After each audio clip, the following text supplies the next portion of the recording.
people out there in the world. I hope everyone is well.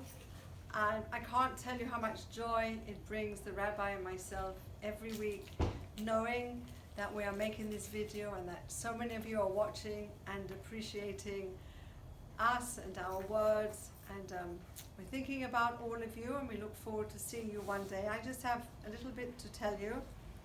Too many people think that the grass is greener somewhere else. But let me tell you that the grass is green wherever you water it.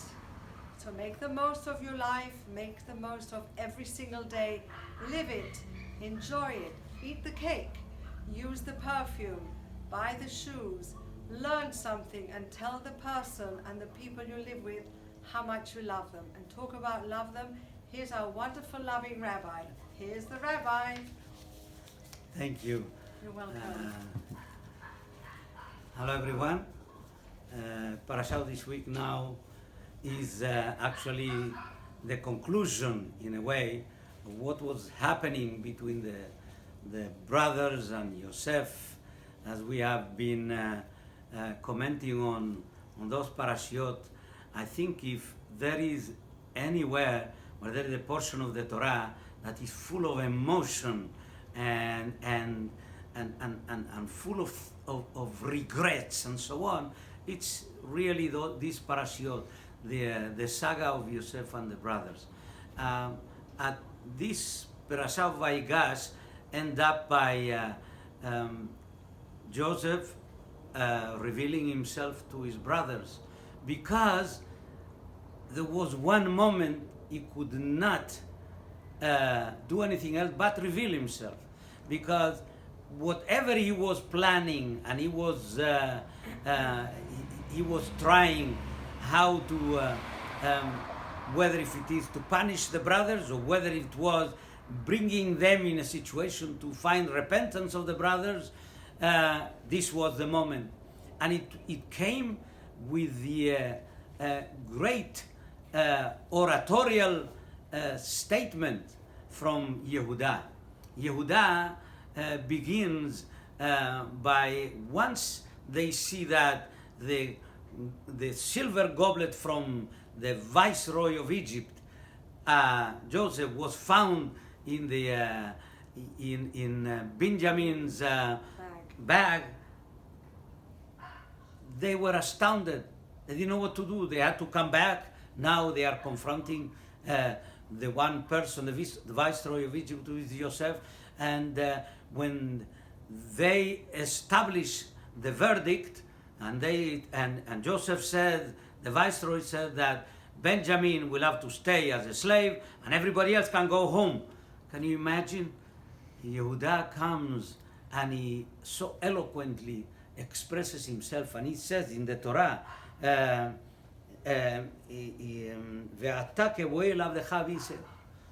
look, take me as a slave and let my brother, my young brother, go with all the other brothers to go. I can do better job than him.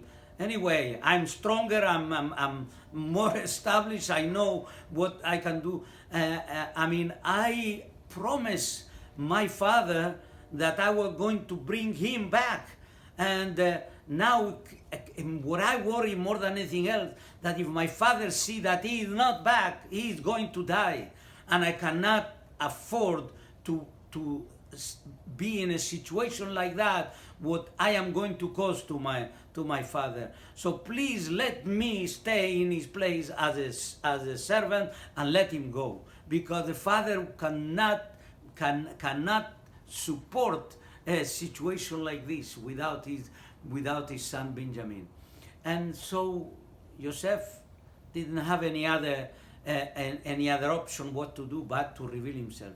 And so this is how it goes. It's interesting to find out that you would think that since the main protagonist of the entire saga between Joseph and the brother is Joseph, we can see he's the most powerful, he's the one who takes care of his family, he's the one who really is the leader here, he is demonstrating with his power throughout the history and so on. And yet our rabbis tell us, and the Torah, when when the father Jacob was about to leave this world, and he blesses every tribe, he said, "Lo yasur shevet miYehuda u'mechokek miben raglav al ki yavo Shilo ve'lo yikat amim."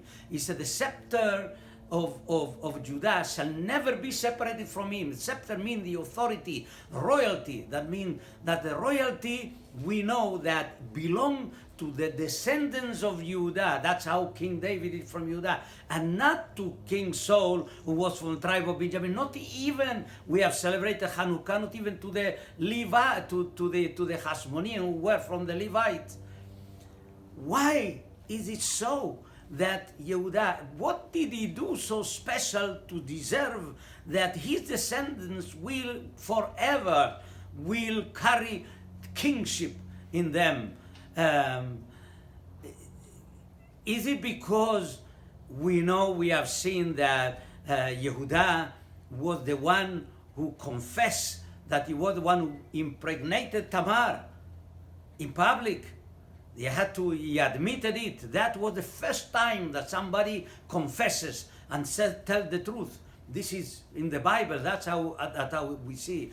Or perhaps the fact that he saved his brother from death by selling him to the Ishmaelite when they were about to commit such an atrocity, all the brothers, and he came and saved them. Is that why? I think there is much more than that. The key word, the key phrase that Yehuda establishes leadership and to be from royalty is the fact that he said, "Ki avdecha arav et anar me'im avi." He said, I took full responsibility for my brother to my father, that I am going to bring him back. And it's so interesting that in spite of the fact that he vehemently promised his father that he was going to bring Benjamin back, he could have had an entire book, a list of excuses not to have to bring him back. Because after all, he could have said, how could I fight the viceroy of Egypt, the greatest power on earth? I could have fight. Look, it was found that the goblet was in his sack. What can I do? After all, he decided to steal it. Or he could have said, God, perhaps he wanted that Benjamin should stay there because miraculously it happened to be in his bag. Or he could even have said, it's not so bad to be a slave of the viceroy. Ask his brother Shimon, who was staying there for 3 days. According to the Midrash, they treated me like with royalty. So it's not so bad. He could have had all kinds of excuses. But you know what? That was Yehuda. Yehuda was the leader. In spite, he could have come with all the excuses and he would have been partially correct. But Yehuda was the kind of person, he would never pass it back to anybody. Yehuda was that leader who had a mission to bring his brother back to his father, and he would have come with all the excuses, but the mission would not have been fulfilled. And therefore, this is the kind of royalty. Royalty who take responsibility for everybody. He's become the representative of everybody, and he has a mission, and he fulfilled the mission. That was Yehuda. There was nobody like him. And this is why the royalty belonged to the descendants of Yehuda. Shabbat Shalom.